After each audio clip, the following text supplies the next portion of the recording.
Well, good evening, and thank you for joining us again on Network X. Tonight, Network X is quite proud and honored to have here in the studio Vandana Shiva. Vandana is the recipient of the Right Livelihood Award, termed by some the Alternative or the Environmental Nobel Prize, Director of the Research Foundation for Science, Technology, and Natural Resource Policy in Dehradun, India. Did I pronounce that correctly? Yes. And author of numerous articles and books, including the much acclaimed Staying Alive, Women, Ecology, and Development, and the Violence of the Green Revolution. Active in citizens' movements in India against environmental destruction, Vandana is also a member of the National Environmental Council of India and the director of Navdanya, a seed conservation project. She has also served on numerous international advisory bodies, including UNEP's Panel 4 on Biosafety, and currently sits on the advisory board and the boards of directors of many U.S. organizations, including the Earth Island Institute. Thank you for joining us this evening on Network X. Pleasure to be here with you. Could I start by asking what brings you to Seattle, Washington? Well, I was in San Francisco and am on my way to Canada, and I thought I would meet up with friends in Seattle to work on issues of common concern, issues of biodiversity, intellectual property rights, especially since the new threats around the patenting of life, which is an ethical threat, and around the piracy of third world biological wealth, which is an economic and social justice threat, are threats arising from the dominant thinking of this country. At one level, the biggest problem in the new world order, the world order of free trade, is really the thinking that dominates Washington and the rest of this country. And therefore, if we have to solve our problems at home, I have to very often try and deal with the roots of the problem very far away. And so it brings you to the United States. I know India, perhaps more than many other countries, has truly responded with alarm. Is that perhaps because these new international trade agreements, this new way of thinking, as you might call it, is impacting India more so than many other countries? I don't think so. I think the United States is also desperately impacted. I think the levels of people being thrown out of work as a result of the freedom for capital to move where it wants without any accountability is something that is hurting the citizens of this country too. I think this country is just more colonized mentally. The citizens are more colonized. What do you mean by that? What I mean by that is they're willing to take the rhetoric of the dominant interests as their own with far more gullibility. Their minds have been taken over. And I think if there has been more resistance from India, it is not just India will hurt more than other countries. It will hurt a lot because India has a lot of poverty. And I think the poor are the ones who will be most sacrificed. But it is also the case that there will be a creation of new poverty. We can already see it, what we saw in the streets of France, with the workers reacting to being laid off through the privatization that's part of this new globalization. They were resisting becoming the new poor. And it's not happening enough, in my view, in the United States, the resistance of the new poor to a system that is making them poor. We were actually just talking about that before you came into the studio. It seems that the French, in their response to their government's actions, basically are responding to what is almost the equivalent of this contract with America, that majority of the Americans are going to be negatively impacted by, and in our case, the Americans are doing nothing. In the case of the French, they've literally shut down the entire nation. And not just shut down the entire nation, actually got a lot of policies withdrawn by the really large, broad-based solidarity between workers and the youth and ordinary citizens. The commuters were not going to turn against the transport workers just because they were not getting to office quickly enough. They realized that tomorrow it could be their turn, and they had better stand with those who are being thrown out today. And the dispensability of people is really, in a way, the ethos of the new globalization. And even though India is much more, has more poor people, I think India's democratic spirit, in a strange kind of way, is more alive. where people refuse to be made victims of deliberate policy. They can be activated far more on issues of justice. You speak of, what was the term you used, Dispensability. The dispensability of people. There would almost be inherent in that then the sense that perhaps India is a bit more humane, a bit more civilized. They have a greater concern for life?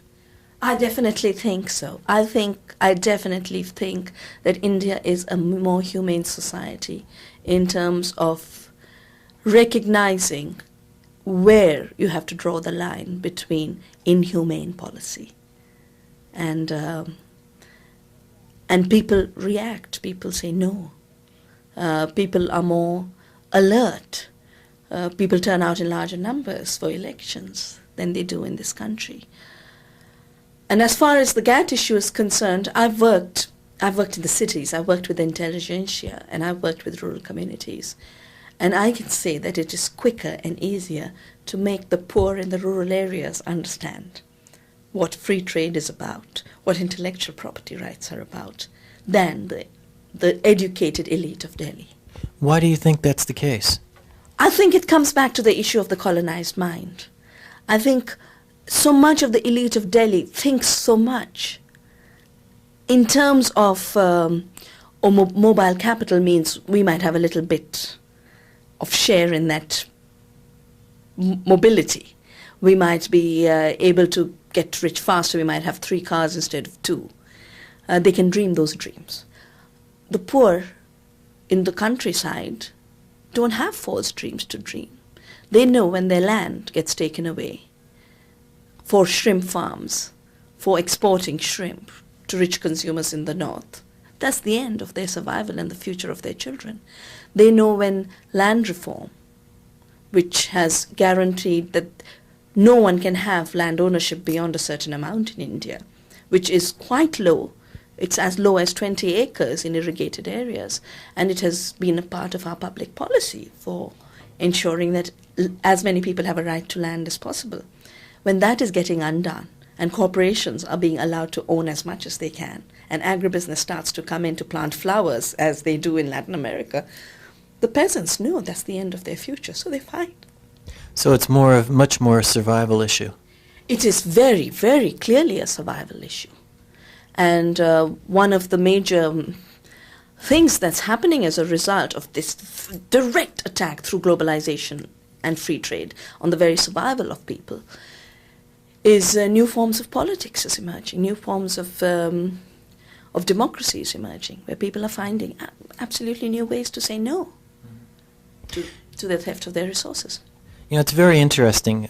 Quite often, especially when you travel with these discussions in intellectual circles, the experts are drawn out and we're told, well, you know, it's not that simple. You know, these are very complex issues.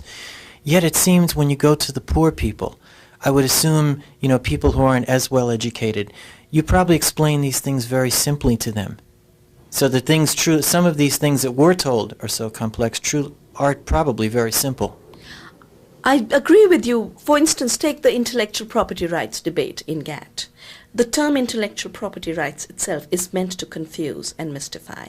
It's a nonsensical term that should mean nothing. Intellectual property rights? You know, property was intangible goods. Intellectual property is a concoction of the last decade, literally. You had industrial property. Industrial property was around artifacts, inventions that were hardware and mechanical and electrical. But suddenly turning it into products of the mind and making products of the mind equivalent to, you know, to making plants and animals and microbes and human cell lines defined as products of the human mind, there's absolute, an absolute lie behind this construction. But within the elite, the intelligentsia, there is an attempt to engage in this to not look stupid.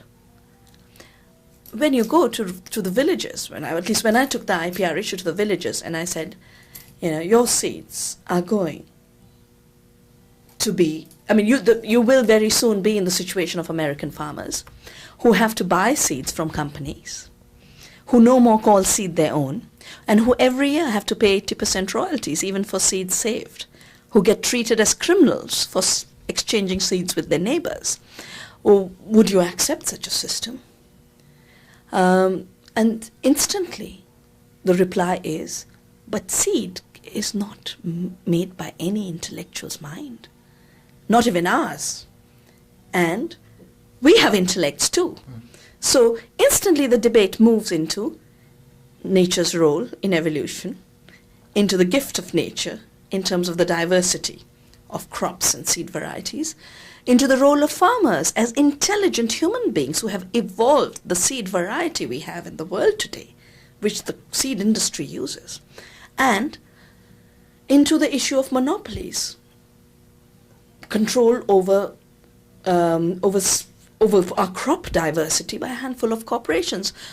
Take the case of one company, W.R. Grace, which I became familiar with because of the fact that it was starting to buy up all the patents on a pesticide from a native Indian tree called the neem. A wonderful tree for controlling pests. And Grace has many of the patents to biopesticide from this tree in the last few years. This is a natural pesticide made from the tree. It's a natural pesticide made from the tree. It's not made synthetically by Grace's labs. Interestingly, a subsidiary of this same company has broad patents on all genetic modification of soya bean, which means any genetically modified soya bean in future will be their property, and anyone planting soya bean will have to pay royalties to them. Cotton, any genetic modification of cotton, they have a monopoly claim to it. They have a monopoly claim to embryo transfer in all mammals, which includes cows, but it also includes human beings in the future if we don't draw ethical boundaries. So what we have is individual corporations controlling all of the future, all of reproduction, all of plant, human and animal life. I think the situation is too precarious and too vulnerable when that kind of concentrated power takes hold of not just society and the economy, but nature itself. Well, I think to the average person, I think the immediate response to that would be, well, that just obviously can't be. That's that. I mean, not even worth talking about. It's just, you're wrong. You must be crazy. Let's take a step back on this, partially because I'm a little green on this one myself. You talked about this new way of thinking, specifically around intellectual property rights, the whole definition of intellectual property as something that can be owned and patented. It's going back to just being created about 10 years ago. Talk about that if you can. How did this get created, and how did it get so far astray? Well, like I said, intellectual property, that phrase is really not more than 1.5 decades old. Before that, as a result of the Industrial Revolution, we did have industrial property around invention of mechanical devices. Clear artifacts which are made by an individual. You can see what it is. You can see what the contribution of the individual is. There's no confusion about that innovation. And the beginning of that really was with the first patent given to a device by the Republic of Venice in something like the 15th century. The term patent goes even further back. Patents are the most dominant form of intellectual property rights. And the term patent, interestingly, goes back to the history of colonization. The pieces of paper that people like Columbus received from the sovereigns of Spain to sail out and conquer any land and take it over, that little piece of paper used to be called a letter patent. The letter patent authorized the merchant adventurers of that period to set sail on behalf of the kings and queens of Europe, who were acting on behalf of God himself because they had the divine right of kings and queens. And under that divine right, they would hand over these letters patent. And the letters patent said, go and find any territory anywhere in the world, and if it is not occupied by white European Christians, declare it as ours and improve on it and bring back the wealth from it. That is how America was discovered by Columbus. So I'm hearing that basically nothing has really changed. It has gone worse because in Columbus's time, what was discovered was land, territory that belonged to other peoples, and what was made invisible were the people themselves. What is now being discovered is literally all of life, all of evolution, biodiversity, all living things. It's going much further than the earth and the land. It's going literally into all the diversity of life. And what is being rendered invisible is not just the rights of prior people, of the original inhabitants of the land, but what is being rendered invisible is the evolutionary contribution of nature, for instance, to have properties in trees like the neem, to give you a principle called the azadirachtin principle, which controls pests, and to pretend that it has been created out of the minds of people in Western labs. And the second thing that's being made invisible is the entire history, culture, and intellectual heritage of diverse cultures across the world, whose heritage is being grabbed. And like America was colonized, on the pretext that it was a discovery of a continent, the heritage and biological and intellectual heritage of entire cultures around the world is being colonized on grounds that it has been, it's an invention. Well, how does a company like Cargill, say? Cargill is a major, probably one of the largest supplier of seeds and I think fertilizers in the world. Yeah. It's based, I think, in Minneapolis, Minnesota. I used to live there, and it's the only way I remember its name. How does, say, Cargill wind up owning the patent, that for a seed that an Indian farmer has essentially not created, but essentially has raised and adapted for centuries? Now, how does the Cargill wind up owning that patent, and how now does that farmer suddenly have to pay Cargill to use that seed? Well, I'd like to clarify that so far in India, we have managed to block the introduction of any of these intellectual property rights regimes through the movements and through parliamentary debates and through democratic process. So we are not in a situation where Indian farmers are having to pay royalties. But other countries are. But the American farmers are paying royalties to the Cargills. And the phenomena works this way. Cargill was a nobody. It was a small firm, a small family firm. It's the largest American private corporation. And it's literally in the 70s that it became a major, major grain trader through grain sales, violating the embargo. I think there were grain sales to Russia. Exactly. That was its big deal.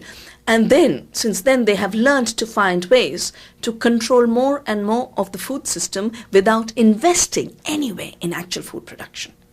By controlling, on the one hand, the trade, the actual transport of grain, by controlling the commodity trade, the bidding in futures in Chicago, London, and by controlling the inputs, the chemicals, the fertilizers, the seeds, increasingly. Cargill had no interest in seeds till a few years ago. It is now the 10th largest seed business. The Indian farmers' most important actions against GATT and the free trade treaties was against Cargill.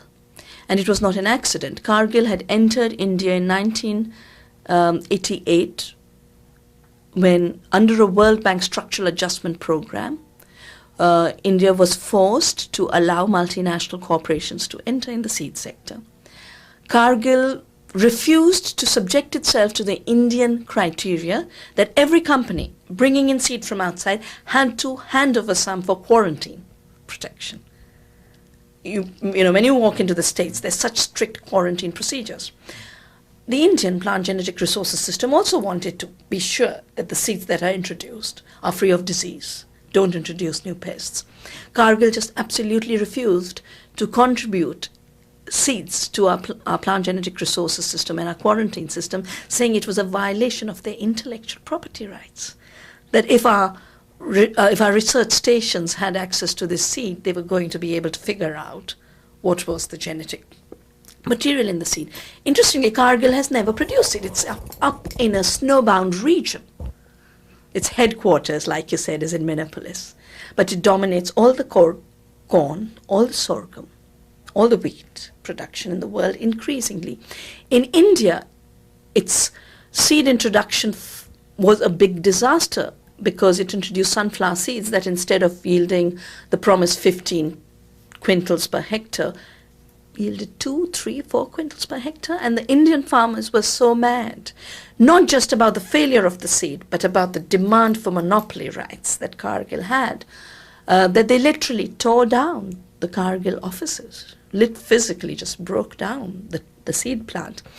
The seeds that Cargill is selling back to the farmers have come from some other third world farmers' fields. They are then picked up from what are called the ex-situ gene banks, where all these collections are held. The majority of these gene banks are under the control of the industrialized world. The farmers who have given seeds to these gene banks do not have access to their own seed. Corporations have absolutely free access to the genetic material in the seed banks. So they can walk in, get any seed they need, mix and match around, tinker with it a little bit, take the drought resistance from one farmer's seed, the protein content from another farmer's seed, mix it together and sell it back to farmers as if it was literally like a mechanical artifact to which they had given rise to because of their brilliance. I have seen the detailed processes through which they work, for instance, in seed production, and farmers who they sign, first of all, they don't sign contracts directly with farmers for seed production. They sign contracts with an individual who will then basically control 300 producers of seed. Part of what this individual has to police and regiment is that no farmer exchanges seed. Seed exchange is being a part of farmers' heritage everywhere in the world, including in living memory in the United States. That free exchange is blocked because these corporations want to have total monopoly control on genetic material which they have claimed to be their property, which is not their property. So you're saying basically all they've done is figured out the makeup of these particular seeds. They've found the genetic code or whatever, and they've essentially Well, it's not that documented. they figured out. The farmers know which is a drought-resistant seed. The farmers know which seed resists which pest. I'm running a major conservation program in India for the conservation of native varieties of crops. And farmers know exactly what they have. They know what are the characteristics, what are the properties. They might not state it in genetic language, but the descriptions of their crops, there's a jhumkia, a rice variety in my region, which basically says it's so heavy that it droops. There's millet names that tell you exactly which one is a milky millet, very high in calcium content. There's the most famous rice in the world that you must be eating in Indian restaurant is called basmati. Basmati comes from my valley, Doon Valley. It's the best place for growing basmati. Basmati basically means the rice that has a wonderful smell. The name tells you that, and the farmers haven't been fools. They have evolved crop varieties. They have bred crop varieties with intellectual contribution, recognizing which varieties they need for which ecological condition, for what cultural requirement, and for which economic need. So there has been a breeding process in which farmers have engaged, except that this breeding process has been aimed at sustainability, diversity, and need. It has not been aimed at non-sustainability, uniformity, and greed. Now, what's allowing Cargill to claim ownership over these varieties? A very, very perverted intellectual property rights system. The breeders' rights system that the seed companies have put in place, and it was just a handful of 5 countries that signed the breeders' rights system, which is called UPOV, the Undertaking on Plant Varieties. Which countries? It was definitely the US, France, England, and I can't remember off my head the rest, but it was just 5 countries sat together and said, okay, we will have a breeders' rights system, which will be UPOV. And they defined what are breeders' rights. That very definition of breeders' rights defined away the largest number of breeders in the world, which is the farmers. So is it just then their large control of the world economic market that then allows them to force this on every other country? To define legal systems in ways that only work for them. And it is the economic power that allows them to shape laws, to shape institutions in ways that work to increase the economic power while eroding the economic base of the farmers of the world. So the more things change, the more they remain the same, as you say, get worse. They get worse. And my dream really is, we have started ever since the GATT Treaty was imposed around the world, we started what we call a seed satyagraha. Satyagraha is a very Gandhian term. Sat is truth. Agraha is the struggle. Satyagraha is a struggle for truth. It's our way of doing politics a politics of justice, doing a politics of sustainability.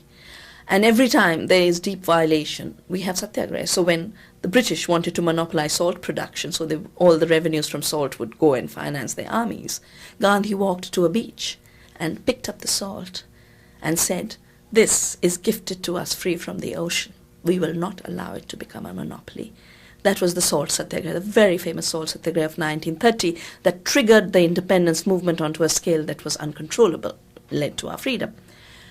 We started a seed satyagraha in 1991. In a similar way, farmers picked up seed and said, seed is a gift of nature. We have worked with nature to evolve varieties that suit us. This seed legacy will never be alienated from the farmers. And we are committed to that.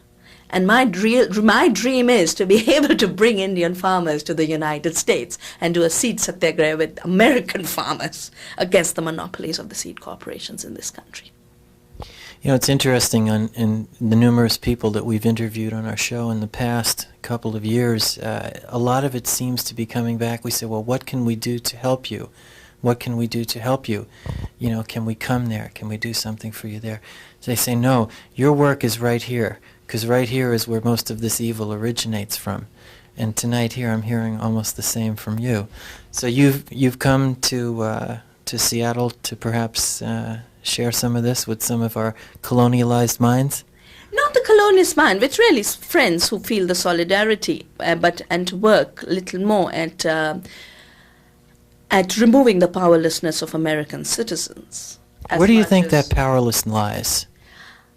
I think it lies in the mythology that's been created, in the propaganda that allows citizens to believe that they are living in the biggest democracy, the most free-loving nation in the country, even while the U.S. citizens are less free to act, to design their lives as they would than many other cultures. And I think the other, I mean, if I'm talking about looking at it from a distance right now, the entire debate that's going on and absolutely breaking down your government functioning around your budget, it makes it look like the whole issue of financing is an issue of government.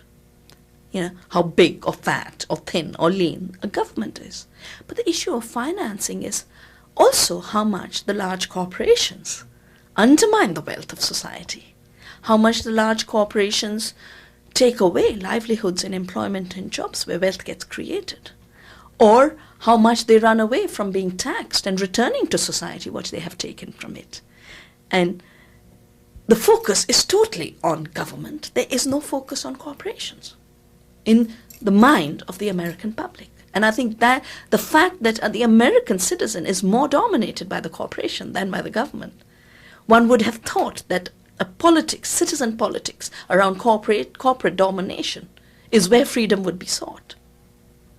Well, why do you think that isn't the case? Why do you think people aren't trying to seek it there? You think they just they're just not getting that? I think part of it is the power of the media to lull people into believing that the demon is the state only, yeah. The demon is the state.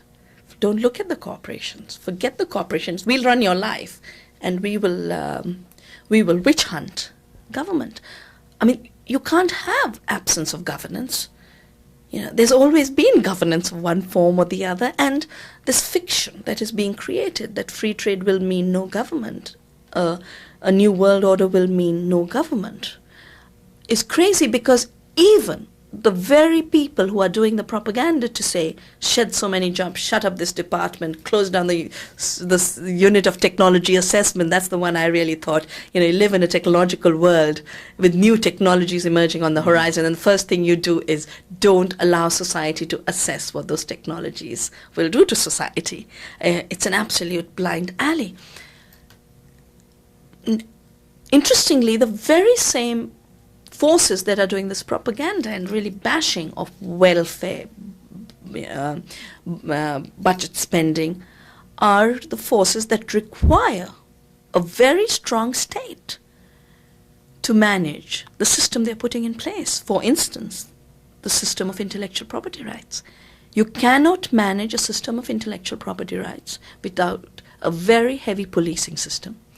There are already intellectual property rights police functioning. Right, but they're not being ruled by a state.